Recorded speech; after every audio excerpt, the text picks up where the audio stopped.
الحمد لله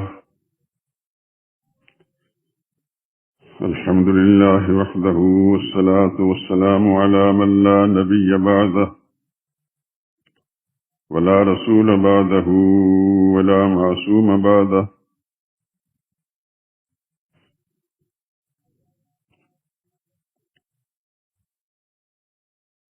أما بعد، فإن خير الحديث كتاب الله، وخير الهدي هدي محمد صلى الله عليه وسلم، وشر الأمور محدثاتها، وكل محدثة بدعة،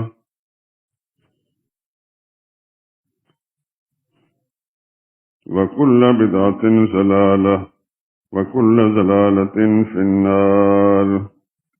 أعوذ بالله من الشيطان الرجيم. بسم الله الرحمن الرحيم.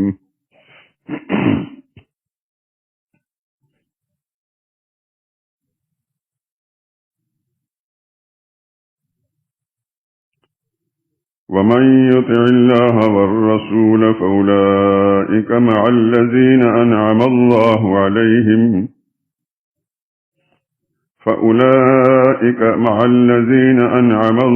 عليهم من النبيين والصديقين والشهداء والصالحين، وحسن أولئك رفيقا. ذلك الفضل من الله، وكفى بالله عليما.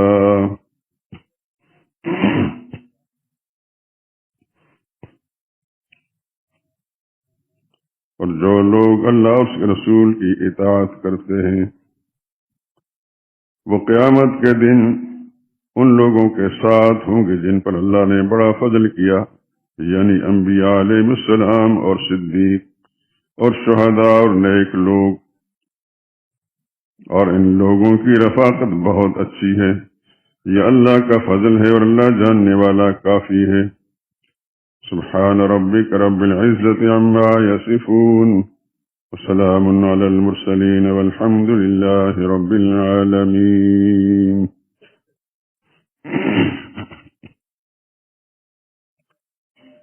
درود پاک پڑھ لیں.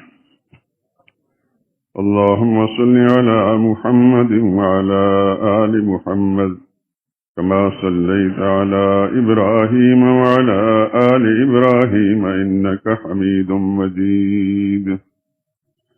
اللهم بارك على محمد وعلى آل محمد كما باركنا على إبراهيم وعلى آل إبراهيم إنك حميد مجيد.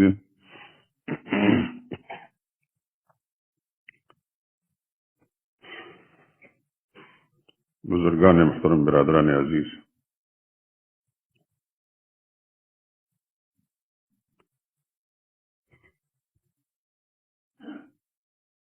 ہمارے ہاں بلکہ پوری دنیا اسلام میں اسلامی مہینوں کا یہ 8واں مہینہ ہے. سال کے جو اسلامی مہینے ہیں اس کا یہ 8واں مہینہ ہے، یعنی شعبان المعظم.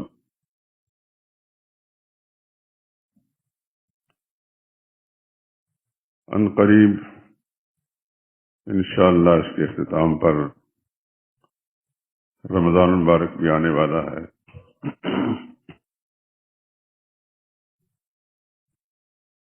اور آپ حضرات ماشاءاللہ پڑھے لکھے بھی ہیں، اور اہل علم سے آپ کو رفاقت تعلق ہمیشہ رہا ہے. اللہ اس صحیح تعلق کو قائم رکھے.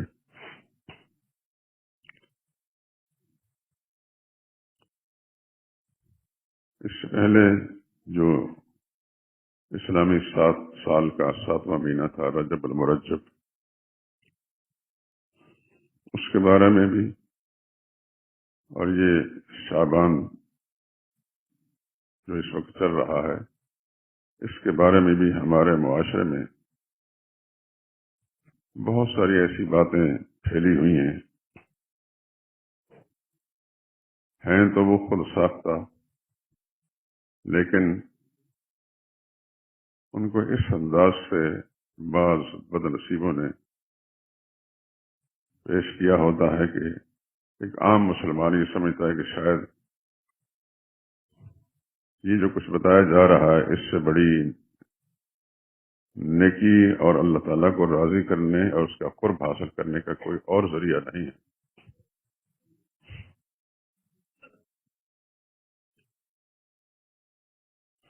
رجب المرجب کے بارے میں تو کچھ معروضات اس سے پہلے اختصار کے ساتھ ہی صحیح آپ حضرات سن چکے ہیں۔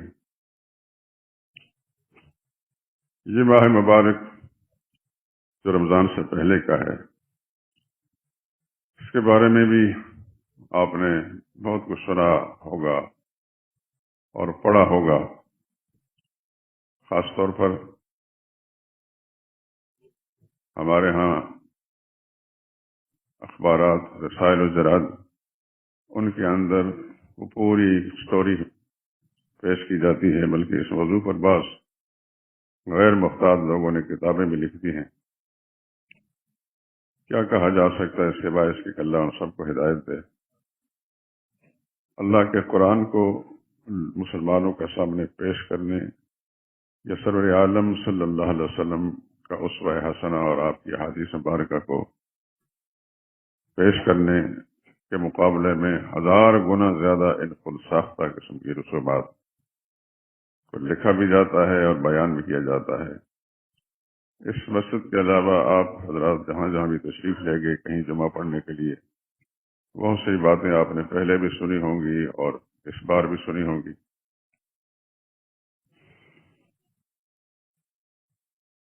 اور یہ بھی آپ نے سنا ہوگا کہ اللہ فرماتے ہیں کہ رجب میرا مہینہ ہے،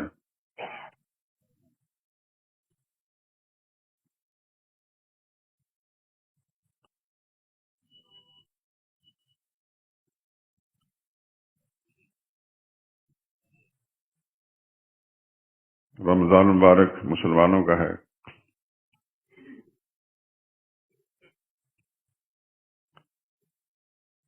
خاص طور پر شعبان المعظم،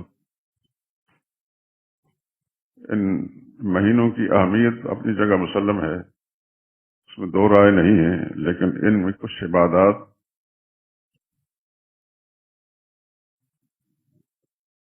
اختیار کرنے، ان کے لیے پوری ذمہ داری نبھانے، اس کے لیے کچھ اس انداز سے یہ چیزیں پیش کی جاتی ہیں۔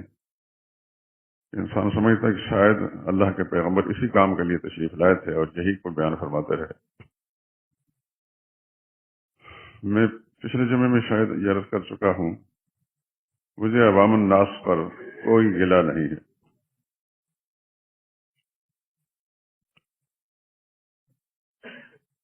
مسلمانوں کی فکری آوارگی، بدعقیدگی، اس کے سب سے زیادہ ذمہ دار یہ مذہبی طبقات ہیں، اور فیام میں جن کو مولوی صاحبان کہا جاتا ہے، پیر صاحب، وہ ایک درجہ اوپر ہوتا ہے ان کا۔ اور ہمارے ملک میں خاص طور پر حکمران طبقہ ہر دور کے اندر، جب سے مجھے یاد ہے، بالکل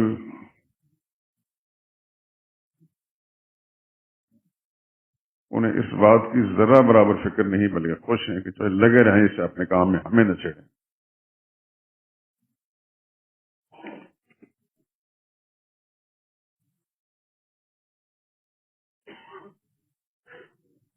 رجب اللہ کا مہینہ ہے اور شعبان رسول اللہ نے فرمایا میرا مہینہ ہے، اور رمضان مسلمانوں کا مہینہ۔ یہ باقاعدہ حدیثیں گھڑی گئی ہیں اور پیش کی جاتی ہیں۔ تھوڑا سا بھی انسان اللہ تعالیٰ کی دی عقل سے کام لے تو اس بات کی حقیقت واضح ہو جاتی ہے کہ اس سے من گھڑت بات کی اور کیا ہے۔ پورا ذخیرہ حدیث اس سے خاموش ہے۔ ذخیرہ حدیث سمراج صحیح حدیث، لیکن بڑی ڈھٹائی کے ساتھ، بے شرمی کے ساتھ، عوام الناس کی بے خبری سے فائدہ اٹھاتے ہوئے اس موضوع پر باقاعدہ کتابیں لکھی گئی ہیں اور اخبارات، رسائل، توبہ. تو ایسا لگتا ہے کہ وہ لکھنے والا جو ہے کوئی راسخ القدم مسلمان نہیں ہے، کوئی باخبر انسان نہیں ہے. پوری پلاننگ کے ساتھ، منصوبہ بندی کے ساتھ کسی شیطان سے لکھوا کر مضمون اخبارات میں چھاپ دیا اپنی سرکولیشن بڑھانے کے لیے. ایک عرصے سے میں بھی یہی کچھ دیکھ رہا ہوں، آپ حضرات بھی دیکھ رہے ہیں.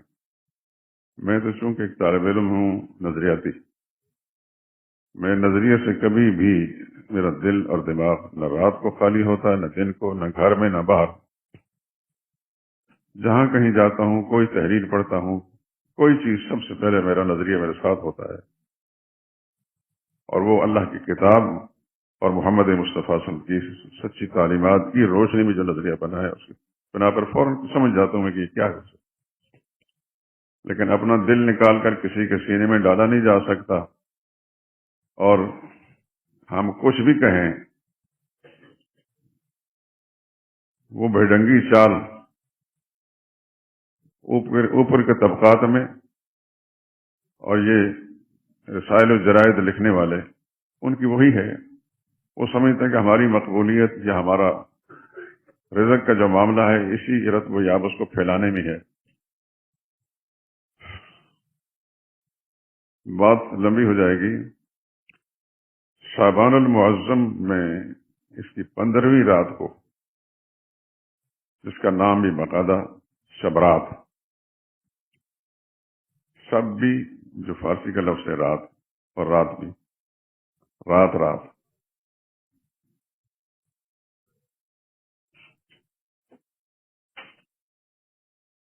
اور کوئی ذرا زیادہ پڑھا لکھا ہے تو وہ شب برات کہے گا. میں نیا جب اس مسجد میں آیا، بڑی پرانی بات ہے، اس بات کو 30 سال سے زیادہ عرصہ گزر گیا. سمن آباد میں ہمارے دوست ہیں مولانا مخدوم منظور صاحب، استاد بھائی ہیں.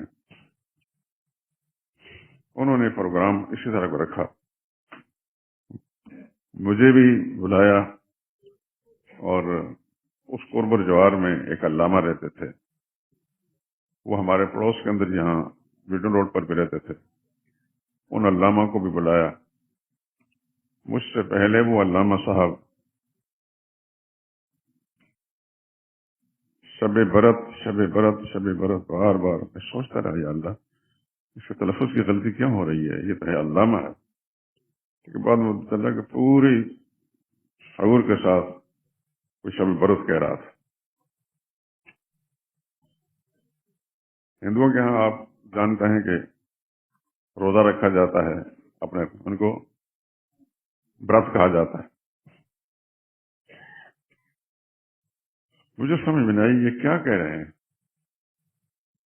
آخر میں یہ بات واضح ہوئی کہ وہ شب برات جس کے الفاظ میں خود صحیح کر رہا ہوں، اس کے فضائل و مناقب بیان کر رہے تھے. اس کے بعد تھوڑا سا بیان میں نے کیا تو میں خاص طور پر اس لفظ پر زور دیا بار بار کہ یہ شب برت نہیں ہے، یہ شب برات ہے. پتہ نہیں انہوں نے کیا محسوس کیا.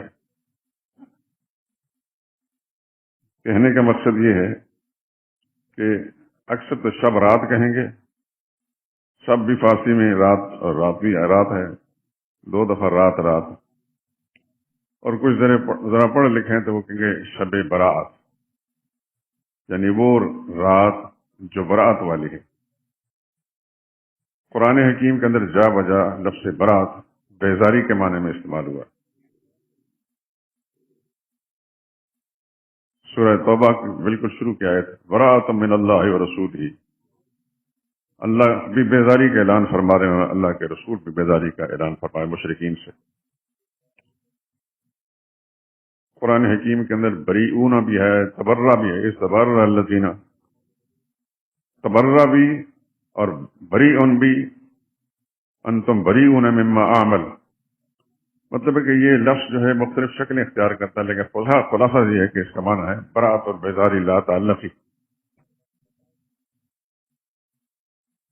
عوام الناس یہ سمجھتے ہیں کہ یہ بہت بڑی نیکی کا زمانہ ہے، اور اس کے لیے بڑی آپ جانتے ہیں کہ چراغ کی جاتی ہے، لائٹنگ ہوتی ہے، مسجدوں پر بھی حلوہ مانڈے پکائے جاتے ہیں، اور جہالت کے مارے ہوئے جو واعظین ہیں وہ بھی گلے پھاڑ پھاڑ کر دنیا بھر کی رت پر یا اس لوگوں کے سامنے بیان کریں گے.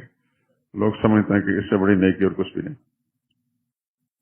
میں صرف اتنی بات آپ حضرات سے کہوں گا کہ اس سلسلے میں تمام تر روایات، کوئی ایک روایت بھی ایسی نہیں جو من گھڑت اور موضوع نہ ہو. کیونکہ وقت ہم نتاؤں گا کہ ایک ایک روایت کو سنا کر پھر اس میں محدثین نے اس روایت کے بارے میں کیا کیا کہا ہے. لیکن امید میں اللہ کی رحمت سے کرتا ہوں کہ میں نے دین کے معاملے میں یہاں ذاتی طور پر میرے اندر بے شمار گناہ ہے قطعاً میں، لیکن دین بیان کرنے کے سلسلے میں نے کبھی خیانت سے کام نہیں کیا. مجھے دبانے کے لیے کچھ اثرات خارجی طور پر ایسے اختیار کیے گئے، مجھے خطوط ملے بڑے دھمکیاں میں قتل کر دیا جائے گا، یہ ہو جائے گا، وہ ہو جائے گا. آج تک خداوند قدوس نے مجھے زندہ رکھا ہے، آنے والی گھڑیوں کو کچھ پتہ نہیں. لیکن کسی کی تڑی اور اس کی دھمکی سے میں سچ کہنا چھوڑ دوں، اللہ تعالیٰ سے دعا کریں کہ ایسی سوچ زندگی میں کبھی نہ پیدا ہو، اور خدا نہ خاص اسی وقت خدا میری روح قبض کر دے.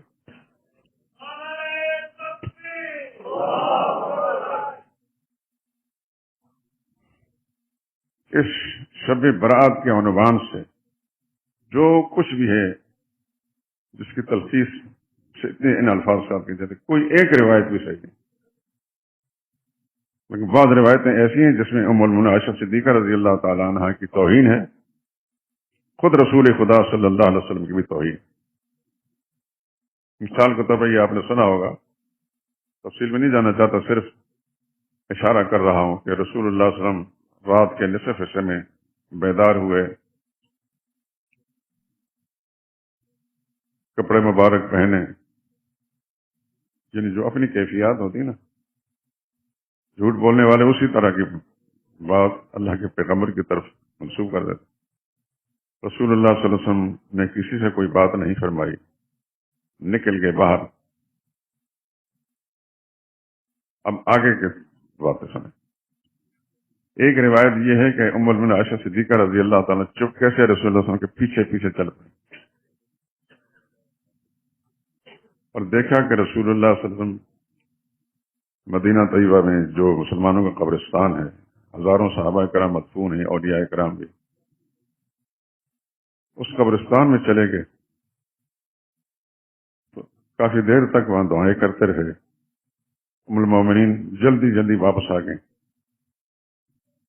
دوسری ایک روایت ہے من گڑھ اس میں کہ ام المؤمنین خود تو نہیں گئیں، اپنی ایک لونڈی کو بھیجا کہ آپ دیکھیں رسول اللہ صلی اللہ علیہ وسلم کہاں جا رہے ہیں. تو وہ گئی، اس نے بھی دیکھا کہ رسول اللہ صلی اللہ علیہ وسلم قبرستان میں کھڑے دعائیں مانگ رہے ہیں، تو بس وہ جلدی جلدی واپس آ گئی. اب اس روایت کے مضمرات پر ذرا غور فرمائیں کہ ام المؤمنین عائشہ صدیقہ رضی اللہ تعالی عنہا کو رسول اللہ پر کوئی بدگمانی ہے؟ کہاں جا رہے ہیں؟ اگر کوئی دین کی بات تھی، اللہ کا کوئی حکم تھا، تو نبی کریم صلی اللہ علیہ وسلم ام المؤمنین کو کیوں نہیں بتایا؟ اس اہم بات سے صحابہ کرام بے خبر کیوں رہے؟ نبی پاک صلی اللہ علیہ وسلم تو خدا کا پورا دین سمجھانے کے لیے، اللہ کا پیغام پہنچانے کے لیے تشریف لائے تھے، اور کوئی بات اللہ کے نبی نے چھپائی نہیں. اس حد تک یہ بات اتنی مخفی ہے کہ گھر کے افراد کو پتہ نہیں، صحابہ کرام کو پتہ نہیں. پھر اور توہین یہ کہ ام المؤمنین عائشہ صدیقہ رضی اللہ تعالیٰ عنہ جیسی عظیم شخصیت وہ اللہ کے نبی پر بدگمانی کر رہی کہ رسول اللہ کہاں جا رہے ہیں. میں کیا کیا بتا میرے دوستو، ہمیشہ ایک اڑن سی ہوتی ہے، دل میں تکلیف ہوتی ہے. وہ خلاصہ ساری گفتگو کا یہ ہے کہ اس سلسلے میں کوئی روایت صحیح نہیں. جہاں تک اللہ کی عبادت کا معاملہ ہے، وہ سال کے 12 مہینے اور ہر مہینے کے ہر رات اللہ کی عبادت کے لیے کھلے ہیں، لیکن مخصوص کوئی نہیں. البتہ رمضان کے اندر تراویح کی نماز جو ہے مخصوص کر دی گئی، اس کے لیے باقاعدہ پوری تفصیل سے تعلیم موجود ہے. باقی ساری راتوں کے اندر رات میں تہجد آپ پڑھ سکتے ہیں، جتنے چاہیں پڑھیں، جتنے نفل پڑھنا چاہیں، گناہوں کی معافی مانگے، اللہ کی طرف سے پوری اجازت ہے. لیکن نبی کریم صلی اللہ علیہ وسلم کے حوالے سے کوئی ایسی باتیں کرنا، یہ کوئی ایک روایت کو صحیح نہیں.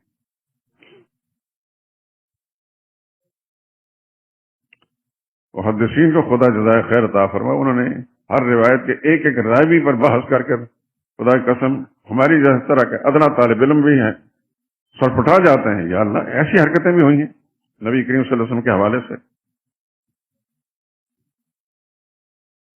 میں نے جو باتیں کہی ہیں یہ ذرا گہرائی والی ہیں. آپ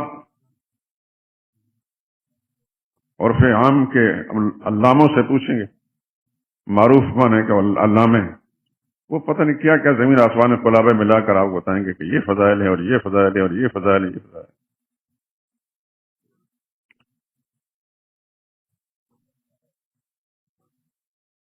پوسٹر چھپتے ہیں، اس کے لمبی چوڑی پلاننگ ہوتی ہے، دعوتیں ہوتی ہیں، حلوے پکائے جاتے ہیں. سارے گناہ معاف ہو گئے ہمارے سال بھر کے، جتنی بھی غلطیاں ہیں وہ اس رات کے اندر سب معاف کر دی گئی ہمارے یہ کچھ کرنے سے. ایک روایت یہ بھی گھڑی گئی کہ حضور نے فرمایا کہ عرب دنیا کا ایک قبیلہ تھا، بکریاں پالنے میں مشہور تھا. اس قبیلے کی بکریوں کے جسم پر جتنے بال ہیں ان سے زیادہ اللہ تعالیٰ اس رات میں گناہ گاروں کو بخش دیتے ہیں. پھر اور جھوٹ یہ کہ رمضان المبارک کا مہینہ جس کے اندر ایک رات ہے لیلۃ القدر، خیر من الف شہر، 1000 مہینے سے زیادہ افضل ہے. ایک نئی روایت گھڑ کر اس کا نام لیلۃ القدر نہیں لیلۃ البرات رکھا، اور قرآن کریم کی ایک سورت جو ہے اس کی آیت انا انزلناہ فی لیلۃ مبارکۃ، وہ لیلہ مبارکہ جو ہے وہ 15 شعبان کی رات بنا دی گئی، اور وہ لیلۃ القدر جو ہے رمضان المبارک کے آخری عشر کے اندر.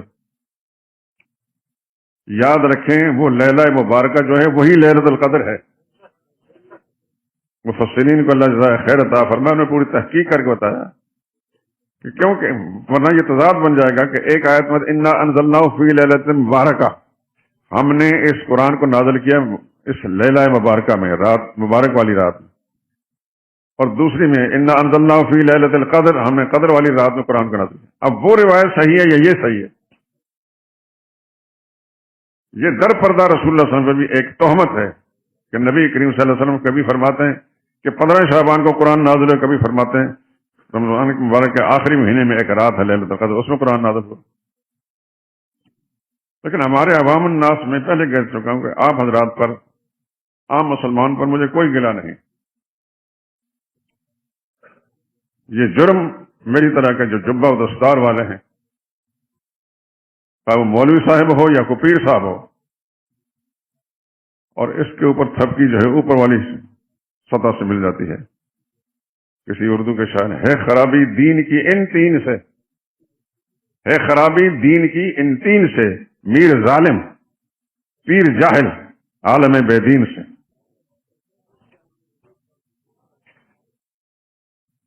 اور ایک عربی کا شعر بھی ہے اس موضوع، وَهَلْ بَدَّلَ الدِّينَ إِلَّا الْمُلُوكُ وَأَحْبَارُ سُوءٍ وَرُهْبَانُهَا، دین میں تبدیلیاں لائی، بگاڑ پیدا کیا حکمرانوں نے، گمراہ مولویوں نے، اور گمراہ پیروں نے. سارا معاشرہ ان تینوں کے ماتحت ہوتا ہے، ان تینوں سے باہر نہیں ہوتا. پیروں کے معتقد ہوں گے، ان کے مرید ہوں گے، مولوی کا عقیدت مند ہوں گے، یا حکمرانوں کے ساتھ جو تعلق ہے آپ جانتے ہی ہیں، آپ تو بار بار تجربے کر چکے ہیں. حکمرانوں کے ساتھ اتنا گہرا تعلق ہوتا ہے کہ پھر اس قدر گالیاں بکتے ہیں اہل علم کو بھی، اہل دین کو بھی، کہ ابلیس بھی کان پکڑ لے گا کہ ساری برائیاں، یہ گالیاں، یہ بکواسات تو اس کا بانی میں ہوں، یہ تو میرے باپ نکلے.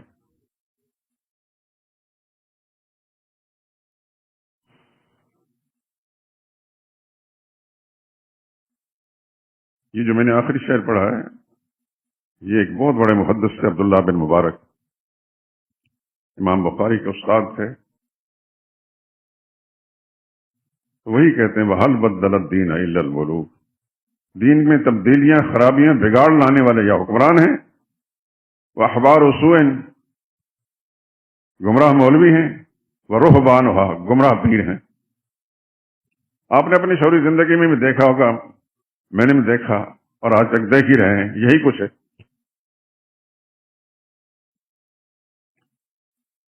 ماننا نہ ماننا تو یہ ہمارے بس میں نہیں ہے، لیکن پیغام پہنچانا یہ اللہ کا حکم ہے، الحمدللہ پہنچا دیے۔ یاد رکھیں کہ قرآن کریم کے اندر کبھی اس رات کے بارے میں لیلۃ القدر آتا ہے، وہ رمضان کے مہینے میں ہے، اور کبھی لیلۃ المبارکہ آتا ہے، وہ بھی رمضان کے مہینے میں۔ من گھڑت باتیں کرنے والوں نے وہ جو سورہ دخان والی آیت ہے وہ اس 15 شعبان پر لگا دی،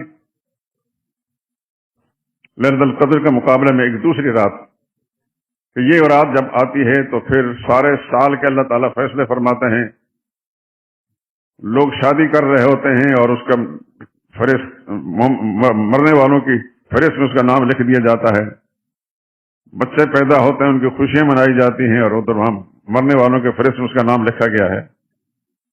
پتہ نہیں کیا کیا، وہ پوری بات جو ہے ذہن نشین کرنا یا اس کو بیان کرنا بھی دلی اذیت، اپنے درد پہنچانے کے مترادف ہے۔ بہرحال آپ حضرات کی خدمت میں صرف اتنی بات عرض کر رہا ہوں کہ یہ مقدس مہینے ہیں سارے کے سارے، اور اس کی ہر رات اور ہر دن، ہر گھڑی مقدس ہے۔ جب اللہ پاک توفیق دے، جتنا بھی چاہتے ہیں کوئی نفل پڑھ کے اللہ کو راضی کر لیں، دعائیں مانگ کر اللہ سے راضی کر لیں، اپنے لیے مانگیں، اپنے بڑوں کے لیے مانگیں، صحابہ کرام کے لیے، سرور عالم صلی اللہ علیہ وسلم اور تمام انبیاء کرام علیہ السلام کے لیے مانگیں۔ وہ ہمارے محتاج نہیں، ہم محتاج ہیں، لیکن ہم اپنی نسبت قائم کر کے، یا اللہ تمام انبیاء کرام علیہ السلام جو تیرے مقبول بندے ہیں، تو انہیں جتنے درجات ان کو عطا فرمائے، ہماری خواہش ہے کہ ان سے کہیں زیادہ درجے عطا ہو۔ آپ جب درود پاک پڑھتے ہیں تو یہی کہتے ہیں اللہم صلی علی محمد، اے اللہ محمد صلی اللہ علیہ وسلم پر رحمت بھیج۔ تو رسول اللہ صلی اللہ علیہ وسلم میرے اور آپ کے اور عام مسلمانوں کے ان دعاؤں کا محتاج تو نہیں ہے، لیکن ہم یہ لفظ کہہ کر اپنی نسبت جوڑتے ہیں رسول اللہ صلی اللہ علیہ وسلم کے ساتھ، اور ہماری نسبت میں کام ہو جاتے ہیں، ہمارے گناہ معافی کی شکل بن جاتی ہے۔ یہی حال صحابہ کرام کا ہے۔ اپنے ماں باپ کے لیے دعائیں مانگیں، اپنے بڑوں کے لیے دعائیں مانگیں، اپنی اولاد کے لیے مانگیں، زندوں کے لیے مانگیں، خود شدہ لوگوں کے لیے مانگیں، کیونکہ یہ دروازہ ایسا ہے اللہ کا، یہ ہر وقت کھلا رہتا ہے، یہ کبھی بند نہیں ہوتا۔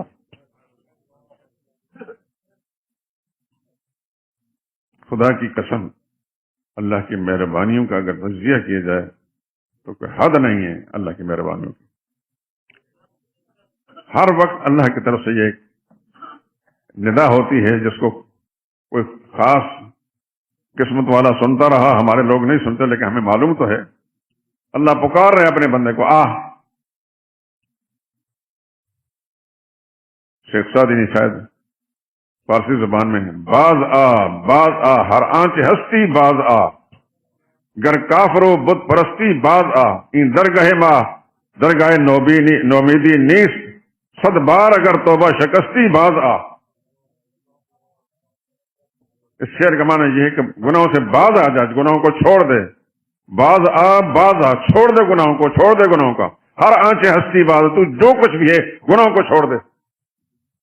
صد بار اگر توبہ شکستی باز آ، اگر 100 بار توبہ کر کر کے پھر توبہ کو توڑا پھر بھی ہمارا دروازہ بند نہیں ہوا، باز آ جا۔ این درگاہ ماں درگاہ نومیدی نیست، میرا یہ دروازہ نومیدی والا دروازہ نہیں ہے، جو آتا ہے اخلاص کے ساتھ دامن بھر کے لے جاتا ہے۔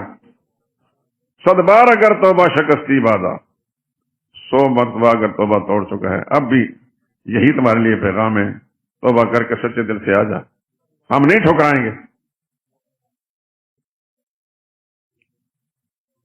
اور یہ ہر وقت کے لیے، کس خاص مخصوص ٹائم کے لیے نہیں۔ یہ ماہ مبارک جو اس وقت چل رہا ہے، اس کی ہر رات مقدس ہے، ہر دن مقدس ہے۔ حدیث کی کسی کتاب کے اندر نہیں کہ 15 شعبان کا روزہ رکھا جائے، لازمی ہے۔ آپ سارے رمضان میں شعبان میں روزہ رکھ لیں، اللہ کے ہاں اجر ہی اجر ہے، لیکن مخصوص کوئی چیز حضور کی طرف منسوب کر کے کریں گے تو یہ رسول اللہ پر تہمت بن جائے گی۔ ایک حدیث شاید اس سے پہلے میں اشارہ کر چکا ہوں، اب سناتا ہوں، ہمارے محدثین سب نے کتابوں میں لکھا ہے، من کذب علیہ متعمدن، جس نے دانستہ مجھ پر کوئی جھوٹ بات میری طرف منسوب کی، یعنی یوں کہا کہ یہ رسول اللہ کا فرمان ہے اور حضور نے فرمایا نہیں، تو اللہ کے پاک پیغمبر نے فرمایا فَلْيَتَبَوَّأْ مَقْعَدَهُ مِنَ النَّارِ، وہ جان لے کہ اس کا ٹھکانہ جہنم ہی ہے۔ کہ من گھڑت بات، کسی کی سنی سنائی بات اس کو نبی کریم سے منسوب کرنا، یہ حضور پر تہمت ہے، اور نبی پر تہمت لگانے والا جو اس کی معافی کی کوئی شکل بھی نہیں۔ جتنے بھی محدثین نے کتابیں لکھی اس روایت کو، ہر اس کا زاویہ اس کو اپنے حدیث کی کتابوں کے شروع میں بڑا پیش کیا، مستقل کتابیں لکھی گئی ہیں کہ من گھڑت روایتیں کہاں کہاں ہیں، کون سی روایت من گھڑت ہے، کون سی من گھڑت۔ ایک اچانک مجھے خیال آیا، یہ جو اذان سن کر جب مؤذن اشہد ان محمد رسول اللہ کہتا ہے تو حکم کیا ہے مسلمان کہ تم بھی وہی کہو، فقولوا مثل ما یقول المؤذن، مؤذن جو پڑھتا ہے تم بھی وہی بات کہو، یہ حضور کا فرمان ہے۔ اور ہم کیا کرتے ہیں، انگوٹھے چومے پھر آنکھوں لگائے صدقے یا رسول اللہ، اپنے طور پر سمجھتے ہیں کہ شاید یہ بڑی نیکی کا حضور کے ساتھ محبت کا اظہار کر رہے ہیں۔ محدثین نے لکھا یہ من گھڑت روایت ہے، من گھڑت، اس کا کوئی رخ کوئی زاویہ اس کا درست نہیں ہے۔ شیطان یہ چاہتا ہے کہ یہ مسلمان اپنے نبی کے ساتھ صحیح طریقے سے قرب نہ حاصل کر سکے، ایسی باتیں سکھا دی گئی۔ حضور نے فرمایا کہ تم وہی کہو جو مؤذن کہتا ہے، کتنا بڑا اجر ہے۔ دیکھیے اذان کا شروع میں 4 مرتبہ اللہ اکبر، یہی تکبیر میں بھی ہے، سب سے پہلے اللہ کی کبریائی کا اعلان کرتا ہے، اللہ سب سے بڑا ہے، اس سے کوئی بڑا نہیں، نہ میرا کاروبار بڑا ہے، نہ میرا بنگلہ بڑا ہے، نہ میری گاڑیاں بڑی ہیں، نہ میرے دولت بڑی ہے، نہ میرا افسر بڑا ہے، نہ حکمران بڑا ہے، سب سے بڑا اللہ ہی ہے۔ پھر اس کے بعد کہتا ہے اشہد ان لا الہ الا اللہ، میں گواہی دیتا ہوں، یعنی اندر باہر سے اس بات کا اظہار کر رہا ہوں کہ اللہ کے سوا کوئی اور الہ نہیں ہے۔ پھر کہتا ہے اشہد ان محمد رسول اللہ، میں گواہی دیتا کہ یقیناً محمد مصطفیٰ صلی اللہ کے رسول ہیں۔ ان سب کے بارے میں حضور نے فرمایا کہ مؤذن یا مکبر یہ پڑھ رہا ہے، سننے والا ان الفاظ کو لوٹائے جو اس کی زبان سے نکل رہے ہیں، یہ حضور کا فرمان ہے۔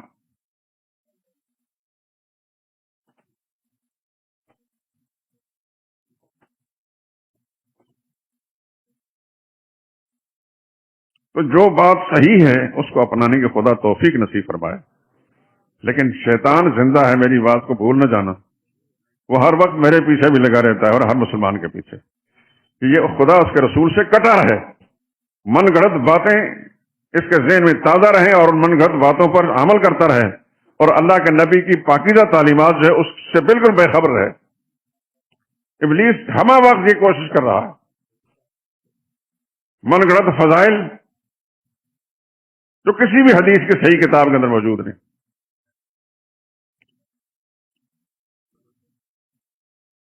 ان فضائل کے اندر الجھا رہا ہوگا، اور صحیح بات جو رسول اللہ کے فرمان سے ثابت ہے اس سے بالکل اس کو لا تعلق کر دے گا۔ وہ تو قسم کھا کر نکلا ہے، جنت سے نکالا گیا ہے، اور اتنا ظالم تھا، اتنا گستاخ اور بے ادب تھا یہ ابلیس کہ اللہ کے سامنے کہتا بے عزت کا لا اغوینہم اجمعین، اللہ تیری بڑائی کی قسم کھا کر کہتا ہوں آدم کی ساری اولاد کو گمراہ کروں گا۔ اتنا بے شرم تھا، جس میں ذرا بھی شرم و حیا ہوتی، کسی بڑے بزرگ کے سامنے بھی اس طرح کی بدتمیزی کا انداز اختیار نہیں کرتا، کہ جائے کہ خالق کائنات کے سامنے۔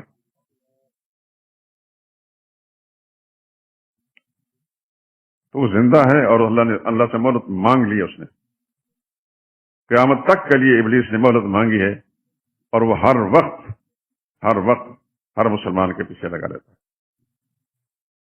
اس کا خدا اور رسول کے ساتھ تعلق ٹوٹا رہے، دین کے نام پر من گھڑت باتیں اس کے ذہن میں ڈال دیتا ہے کہ اسی میں لگا رہے، اسی میں الجھا رہے، خالص دین جو اس کی طرف نہ آئے۔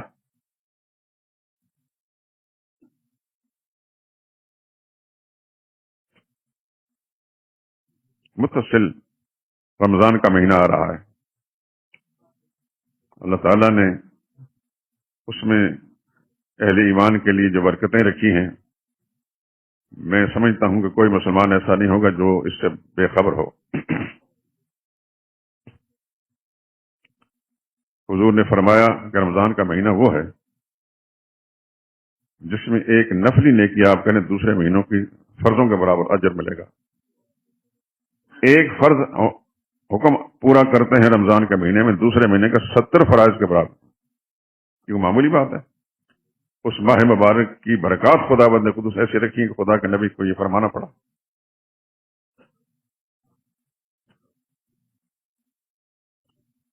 من تقرب فیہ بخصلۃ، کوئی بھی اللہ کا قرب حاصل کرتا ہے ایک نیکی کے ساتھ، کان کمن ادا فریضۃ ما سواہ، وہ ایسا ہی ہے جیسا کہ رمضان کے علاوہ دوسرے مہینے کے اندر اس کو فریضہ ادا کیا۔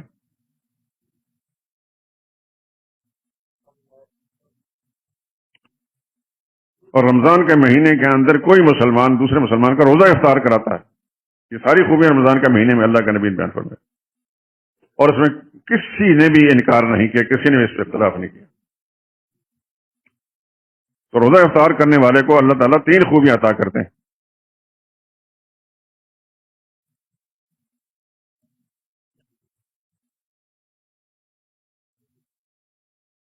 ایک تو مغفرۃ للذنوب، اس کے گناہوں کو خدا معاف کرائے،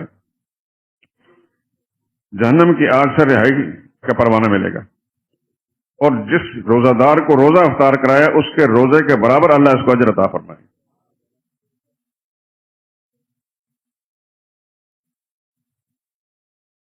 اور یہ ایسی مسلمات میں سے ہے کہ اس میں کسی کو کوئی شک نہیں، کسی دور میں کسی نے شک نہیں کیا، کسی کتاب کے اندر اس کے برعکس کوئی بات نہیں فرمائی گئی۔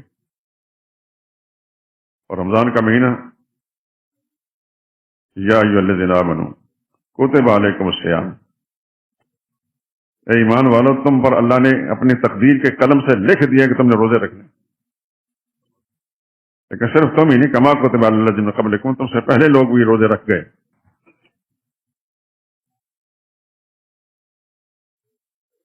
تو یہ مہینہ آ رہا ہے میرے دوستو، اپنی توجہ اس پر رکھیں۔ اس مہینے میں جو کچھ بھی اللہ کی توفیق سے کوئی نیک عمل ہو سکتا ہے اس کو اختیار کریں، لیکن اگر خود کوئی مستند کتاب پاس نہیں تو کسی ایسے عالم سے ضرور پوچھ لیں کہ جو من گڑت باتیں نہ بیان کرنے والا ہو، صحیح بات کرنے والا۔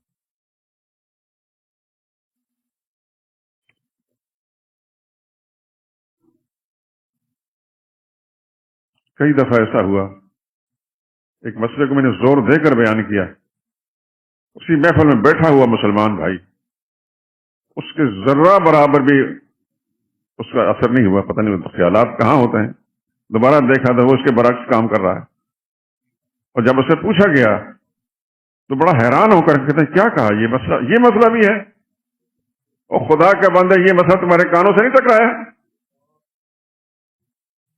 جب انسان کچھ لینے کے لیے طلب کے جذبے سے بیٹھے تو خدا تعالیٰ ضرور دیتے، معروم نہیں رکھتے اس کو۔ دین کی برکات ہی ایسے ہیں، جب انسان کہیں جاتا ہے وقت گزاری کے لیے نہیں کہ جب 2 رکعت نماز ٹکانی ہے، وہاں کوئی دین کی بات ہو میں اس کو سنوں گا اور سمجھوں گا اور حتی الامکان اس کو عمل کرنے کی کوشش کروں گا، تو خدا بند اس کے ساتھ وہی معاملہ کرتے ہیں جو اس کے ارادے ہیں۔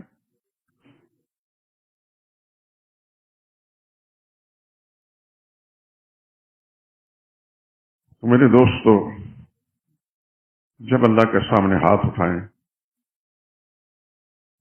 اللہ سے بڑا کریم اور رحیم کوئی نہیں، رحمان رحیم وہی ہے، وہ رحمان بھی ہے اور رحیم بھی ہے۔ تو آپ دل سے اللہ کا ساتھ اختیار رکھیں، یا اللہ سچ کا ساتھ دینے کی توفیق دے، باطل سے یا اللہ ہمیں محفوظ فرما، جیسے آپ خدا سے مانگیں ویسے اللہ تعالیٰ آپ کے ساتھ معاملہ کرے۔ جانتے ہیں آپ کہ یہ فتنوں کا زمانہ ہے، صبح شام فتنے، دین کے نام پر فتنے، اللہ جانے کیا کیا فتنے۔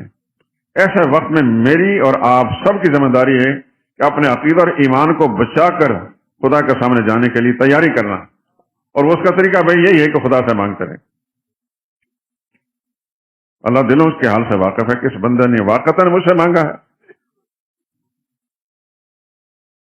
اپنے آپ کو خدا کی بارگاہ میں پیش کر دیں، اللہ بڑے رحیم ہیں، بڑے کریم ہیں،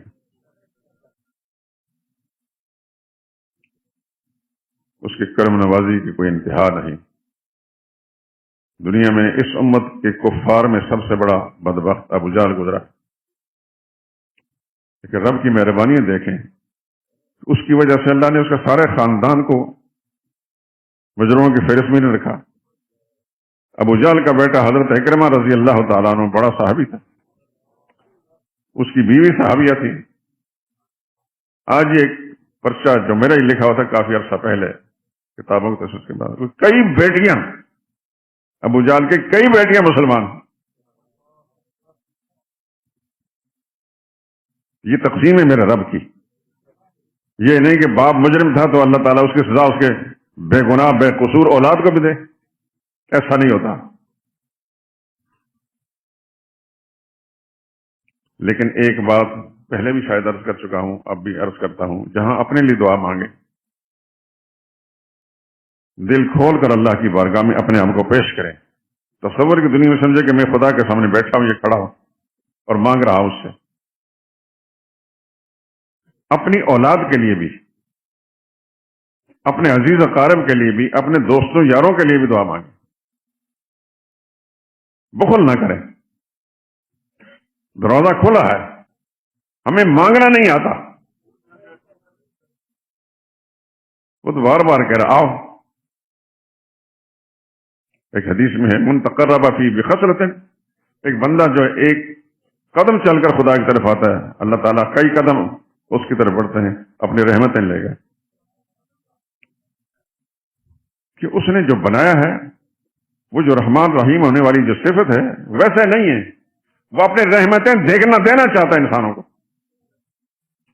کوئی لینے والا تو ہو، لیکن بالکل لاپرواہ ہو کر، دل کو خالی رکھ کر خدا کی طرف متوجہ نہ کرے۔ خدا محتاج نہیں ہمارے پیچھے اپنے رحمتیں لے کر ہمارے پیچھے دوڑے، لیکن اس سے اس کی رحمت مانگیں گے تو خدا ضرور دے گا۔ یہ دعا ضرور مانگے، یا اللہ حق اور سچ کا ساتھ دینے کی توفیق دے۔ ہمیں پتہ نہیں ہوتا یہ فلاں صاحب کیا کہہ رہے ہیں، فلاں صاحب کیا کہہ رہے ہیں، یا اللہ تیرے نزدیک جو سچ ہے اس کو سمجھنے کی توفیق دے، عمل کرنے کی توفیق نصیب فرما۔ ایسا کبھی نہیں ہوتا کہ خدا بندہ خیر مانگے اور اللہ تعالیٰ اس کو خیر نہ دے۔ اس نے اپنی یہ صفتیں جو ہیں رحمان رحیم ہونے والی، کریم ہونے والی، یہ جنگلی جانوروں کے لیے نہیں رکھی، اس دھرتی پر پیدا ہونے انسانوں کے لیے رکھی۔ یہ سارا جہان زمین و آسمان کا خدا نے اس انسان کے لیے بنایا۔ جنگلوں کے اندر جو جانور ہیں ان سے بھی انسان کام لیتا ہے، سمندر کے اندر انگنت مخلوق ہے، وہ بھی اس انسان کی بھلائی کے لیے۔ آپ نے کبھی سنا ہے کہ انسان کا گوشت کٹا ہے جانوروں کو کھلانے کے لیے؟ دنیا کسی قوم نے کسی ملک کے اندر ایسا ہوا؟ جہاں کہیں بھی آپ جائیں، سب سے اعلیٰ برتر مخلوق یہ انسان ہی ہے۔ اللہ تعالیٰ نے کسی جانوروں کی پارٹی کے اندر کوئی نبی بنایا؟ نبی اللہ نے انسانوں میں بھیجے ہیں۔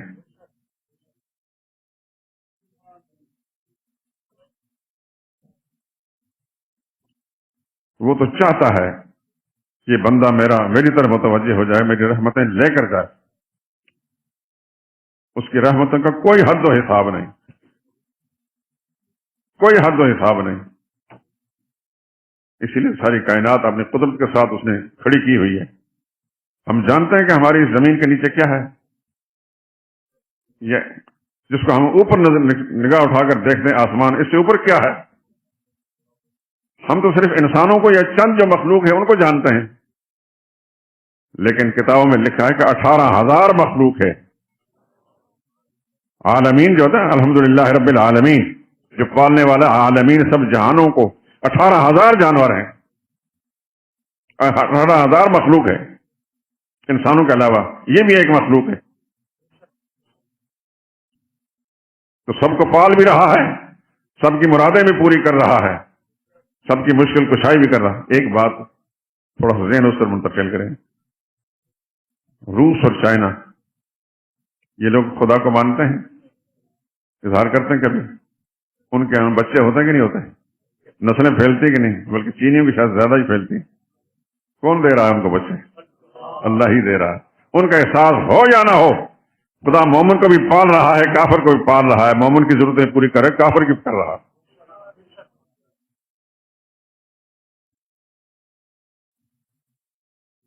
تو یہ مقدس گھڑیاں جب نصیب ہوتی ہیں مجھے اور آپ کو، تو ہماری ذمہ داری ہے کہ ان سے فائدہ اٹھائیں.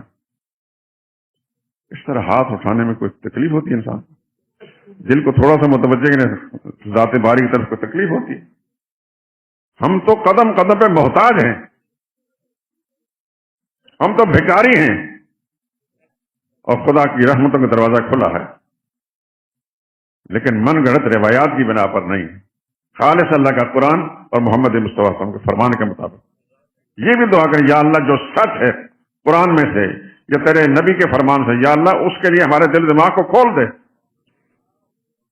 کہ صرف ہم سچ کے ماننے والے بنیں، جھوٹ پھیلانے والے دنیا بھر کی کوشش کر لیں، یا اللہ ہمارے دل میں کبھی بھی اس پر میلان نہ پیدا ہو.